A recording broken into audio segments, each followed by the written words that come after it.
शौक और जुनून जब मिलते हैं तो इतिहास सड़कों पर जिंदा हो उठता है। नागपुर में आजकल एक ऐसी विंटेज जीप चर्चा का विषय बनी हुई है जो करीब 64 साल पुरानी है। 1963 मॉडल की यह दुर्लभ जीप न केवल चालू हालत में है बल्कि अपनी मजबूती से आज की आधुनिक गाड़ियों को भी मात दे रही है। भोपाल से नागपुर पहुंची यह जीप ऑटोमोबाइल इतिहास का एक अनोखा अनमोल पन्ना है। महिंद्रा और एक अमेरिकी कंपनी के साझा सहयोग से बनी इस जीप की सबसे बड़ी खासियत इसका बाएं हाथ की ओर लगा स्टीयरिंग है। दशकों पुरानी होने के बावजूद इसका इंजन की गड़गड़ाहट आज भी वही जोश पैदा करती है। यह जीप अब तक मुंबई से लेकर मैंगलोर तक का लंबा और चुनौतीपूर्ण सफर बेहद आसानी से तय कर चुकी है। जीप के मालिक का कहना है कि यह गाड़ी उनकी जीवन शैली का हिस्सा बन चुकी है। वे इसे महज एक एंटीक पीस की तरह सजा कर नहीं रखते बल्कि नागपुर की सड़कों पर इसे नियमित रूप से चलाकर इसकी विरासत को जीवित रख रहे हैं। यह जीप एक गाड़ी नहीं बल्कि जुनून है। इसने दशकों का सफर देखा है।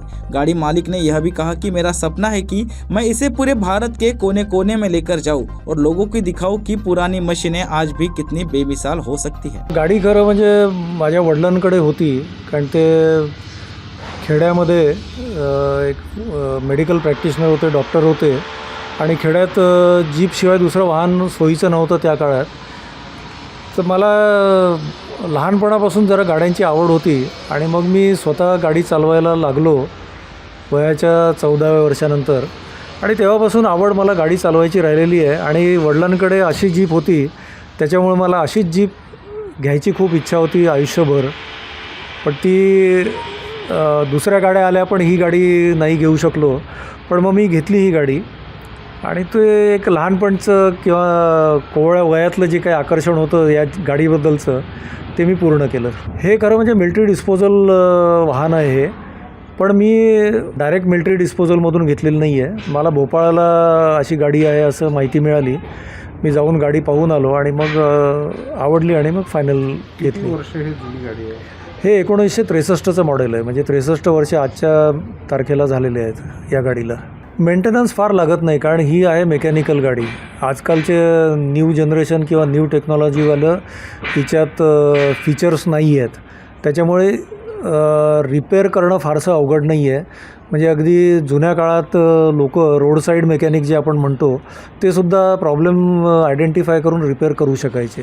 भारतामध्ये जीप ही महिंद्रानीच आणलेली आहे 1945 सालापासून आणि जीपचं महिंद्राचं कोलॅबोरेशन जीपसाठी होतं विलिसशी आणि विलिस ही अमेरिकन कंपनी होती, त्याच्यामुळे त्यांच्या तिथे डाव्या बाजूला स्टेअरिंग असतं, तर तसंच भारतामध्ये होतं। भारतामध्ये समकालीन गाड्या जर पाहिल्या तुम्ही, ॲम्बेसेडर घ्या, फियाट घ्या, तर या सगळ्या भारतात बनायच्या, पण त्यांचं स्टेअरिंग उजव्या बाजूला होतं।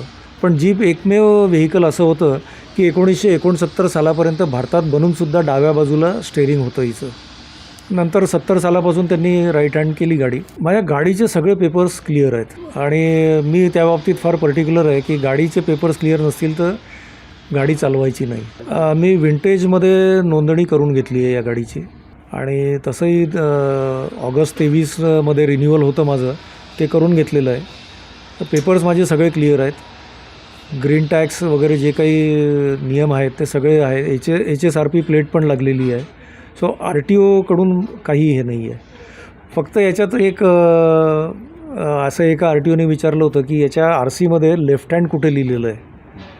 आता हे त्यांचं अज्ञान असेल त्यावेळी, तर म्हटलं तुम्ही मला सांगा की कुठल्या गाडी RCवर राईट हँड लिहिलेलं असतं। आता मी मुंबईत राहिलेलो आहे, त्याच्यामुळे मुंबई आणि नागपूरच्या रिस्पॉन्सेसमध्ये फरक आहे। मुंबईमध्ये खूप ॲप्रिशिएट करतात लोक असं जुनं वाहन दिसलं की, नागपूरला त्या मानाने कमी प्रमाणात आहे, पण आहेत। असं नाही की इथे कोणीच ॲप्रिशिएट करत नाही, असं नाही आहे, पण आवडतात, फक्त बघतील गाडीकडे, पण बाकी हे नाही करणार।